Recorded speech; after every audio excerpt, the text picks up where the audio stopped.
Whatever it is, you're bold enough, you're big enough to dream if you are intentional and deliberate about it. Now, there's some aspects of it that are going to be organic, but if you are intentional and deliberate, if you build it on Monday, if you build it on Tuesday, if you build it on Wednesday, I want you to understand that it's not going to happen by luck. Productivity is always intentional and deliberate. And on Tuesday, Monday, Tuesday, Wednesday, Thursday, Friday, no luck, guys. Every single day, if you do a little, you're going to wake up one day and your dreams are going to be a reality. You can't just say you want it. You can't watch the video and say, I want it as bad as I want to breathe. It's cute to say it. But when it's showtime, when the sun comes up, you've got all the books, you've got all the tapes, you've got all the access. Now it's time to hunt. And what separates you from everybody else is that when it's time to hunt, you're ready to hunt. Everybody's got lions on their profiles. Everybody talks positive about themselves. Everybody talks like you're a beast. You dress like you're a beast. You've got the cards like a beast. But then when it's time to do what beasts do, you back up. You got to get up and make it happen. I can, I will, I must. How do you get to that next level? How do I get my business to the next place? How do I get other people to the next place? Look, if you want to get rich, you want to be really successful. When I say rich, I'm not talking about money. I'm talking about a rich life, freedom, time with family, choices, get to do what you want. Look, if you want to be in business for yourself and free, you must learn to dominate. You cannot compete. Dude, what are you doing, man? What are you doing? You know what? Most people are going to spend more time in their life working than any other single thing and not being successful. You got to be totally committed. Everybody agree? You got to be completely uncertain. You want $1 million? You want $2 million? You want $5 million? How much money do you want? How much success do you want? How much notoriety do you want? You want a New York Times bestseller? Why can't you have everything? Oh, but I'm 65. So what? Man, Colonel Harlan Sanders made all his money after he was 65 years old. He wasted the first 64 years. If you're not sure of your own value, your own goals, and what you want, the world will never reward you of what you want, your value, and your goals. Do you need to pressure yourself? You need to cook yourself. You need a necessity level way up here. When I wake up in the morning, I write my goals down. When I go to bed at night, I write my goals down. It's the first thing and the last thing I do every day. I've been doing that for 25 years. Here are 4 steps you must take to create the next level of success in your life. Number 1, you must get attention. You got to get attention. If you got to scream to get it, get it. What do these people have in common? Okay, there's Michael Jordan, Warren Buffett, Steve Jobs, Oprah, a Navy SEAL, and my mother. You know what they had in common? This. Greatness has in common immersion. They're immersed completely in their environment. Number 2, they're dedicated, completely dedicated. 3, they have a total commitment. Immerse yourself, okay? You have to immerse yourself right now with reading, the right reading, audio programs, video. Find YouTube channels that are good for you.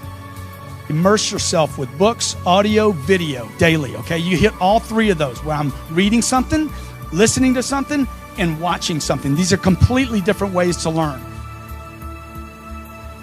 Anybody can do this, folks. Anybody can do this. This is not about a college degree. This is about massive amounts of action to get attention for yourself, your brand, your company, your products, your ideas, your dreams. Life is really, really short. And I think that we don't value and appreciate, our freedoms and our opportunities in our life. The universe is yours, all right? And you need to understand that. Success does not require you to look out the window. It only requires that you look in the mirror. To be successful, you don't have to look out the window and, oh, where's my help? Where are the people that I need? All you got to do is stop, look directly in the mirror, and the one person you need to blow up, the one person you need to be successful is looking right back at you. And if you're willing to make a commitment to that person in the mirror, if you're willing to look at that person in the mirror and say, I'll make a commitment to you from this day forward, that whatever it takes, I'll do whatever it takes. Whatever it is you want to accomplish or whatever it is you want to do, you literally have to see it first. If you're not trying to get out of your shitty situation, then every day you're choosing to stay in it. And you can't complain about being given the choice you keep making. You know, one of my favorite quotes is, change happens when the pain of staying the same becomes greater than the pain of making a change. You know what's so funny? We want people to make guarantees to us, but we're not willing to make guarantees to ourselves. You're not brave enough. You want to put it on somebody else. The reason why I'm not successful is because of my boss. Have you ever looked at yourself in the mirror and said, I'm not getting up on time. I'm not going to work on time. I'm not putting in 120% when I'm at work. You've never looked at yourself in the mirror and said, you let you down. Until you get to that point, you let you down. You always want to blame other people. You want to hold other people to the fire, but you're not holding yourself to the fire. You just said you're giving 50%. You owe you an explanation. You owe you an explanation. You need to look at yourself in the mirror and say, why are you only giving 50%? What's wrong with you? You need to put yourself on punishment. And I stopped being a victim. Stop saying, I've got to wait for good things to happen to me. And I said, I'm going to grind. I'm going to fight. I'm going to work. I'm going to press forward. I'm going to learn. I'm going to do everything in my power. Every single day, I'm going to do everything in my power to become a victor and not a victim. Winners win and losers lose. I can't explain it any better than that. I don't know how it happens, but winners win. And if you create a culture of losing, if you keep being a victim, if you keep letting losing happen to you, if you keep letting people do you and treat you any kind of way, it's going to become a culture. I have standards. I have value. It's easy to go through life holding on to things that are weighing us down. Guilt, resentment, doubt, worry. The problem is when we allow these things in, they're taking up space for the good things that should be there. Imagine your life is like a container. You were created to be filled with joy, peace, confidence, creativity. But if you allow worry in, it pushes out the peace. There's not space for both. You can't go above 100%. You have a limited amount of room. If you allow guilt to take up space, that's space that you don't have for the confidence you need. Some people don't enjoy their lives is because their container, their heart is contaminated with so many things. They have 10% worried, stressed out over their job, 12% bitterness, mad at their neighbor, 20% guilt, beating themselves up for past mistakes, 9% jealousy, their coworker is more beautiful. They don't realize 70% of their container is negative. How much space are you given to guilt, to shame, to regret, to being against yourself? Whatever it is, it's too much. Give no place to guilt. Give no place to worry. Give no place to bitterness. It can't come in and automatically take over. You control what's in your container. You control what you think about, what you choose to allow in. And we all have negative emotions, negative feelings. But you have to make the choice. I'm not going to give this jealousy, this bitterness, this anger, valuable space and let it poison my life. I'm going to protect what I allow in me. And every morning when we wake up, we need to empty out anything negative from the day before. But you have to be disciplined. Say, no, I am not giving this offense any room. I am not going to let it sour my day. Or you wake up in the morning and thoughts of worry come. How are you going to pay your bills? What if the medical report's not good? You'll never get out of this problem. Don't allow that in. Take inventory of what you're giving space to. Life is too short to go through it with negative things holding us down.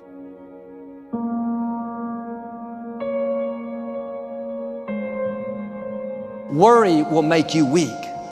Living stressed out will make you old, give you wrinkles, take your passion. Being bitter, angry, resentful will shorten your life. Get in a habit of emptying out the offenses, empty out the worry. You make a mistake, empty out the guilt. You didn't do your best, empty out the regret. Do better next time.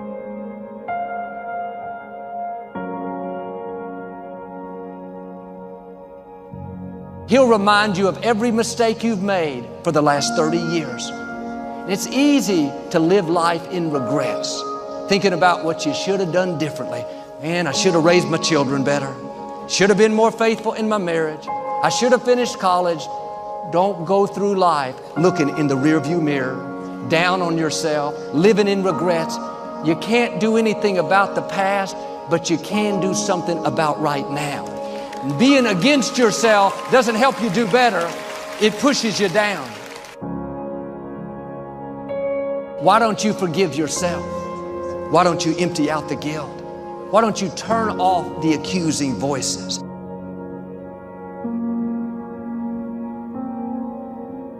When you fall down, don't stay down, get back up again.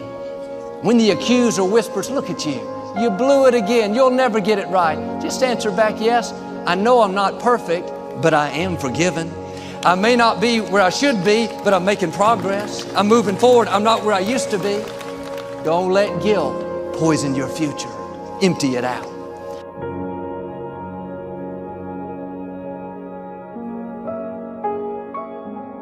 Somewhere deep inside, you know what kind of person you were designed to be.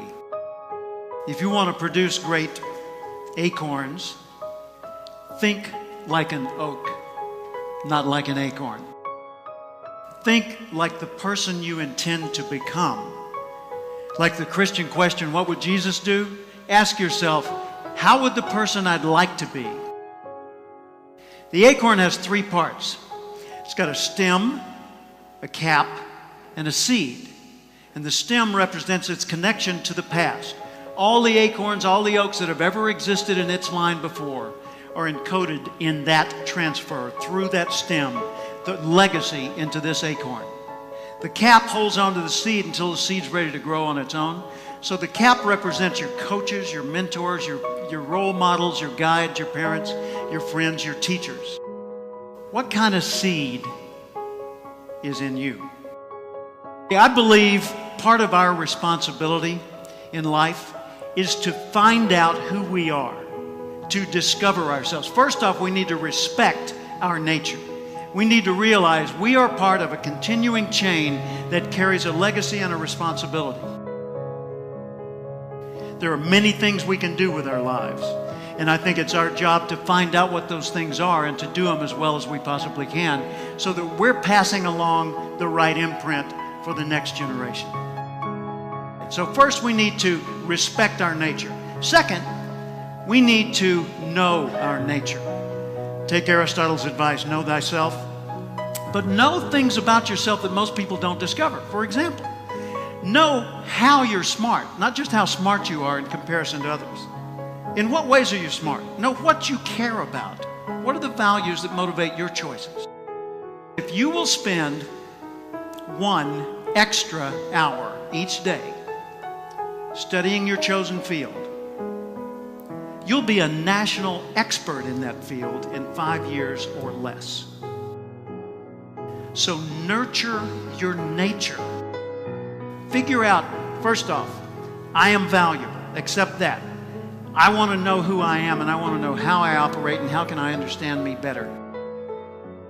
And then I want to nurture that nature. I want to apply myself in the world and put myself to work in such ways that the rest of the world says, well, that's cool. So ask yourself every day, how would the person I'd like to be do the things I'm about to do? The truth is very concise. The words are very few. But people don't want to hear the truth because the truth hurts. But you grow from pain. You really do. You can't know how to deal with success. You can't know how to deal with failures. You can't know how to deal with the bumps in the road that if you haven't had a taste of everything. We all have next level ability. There's not other people that aren't holding you back. Your boss isn't holding you back. Your parents aren't holding you back. Those are excuses. To me, there's no such thing as luck, okay? All luck is preparation meeting opportunity, plain and simple. You have to be ready, prepared for that situation. If you're an employee of this company and the boss puts you into a pressure situation, that's a privilege. He believes in you. You better deliver, because if you don't, that situation goes to somebody else, and you may never get that opportunity again. Everything matters. If you take any situation and just take the word only and take the word just out of it, it changes the whole phrase. It's just a game. It's a game. It's only a job.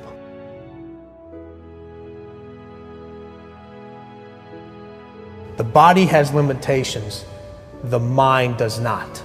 We focus so much on what goes on from the neck down that we forget it all starts from here.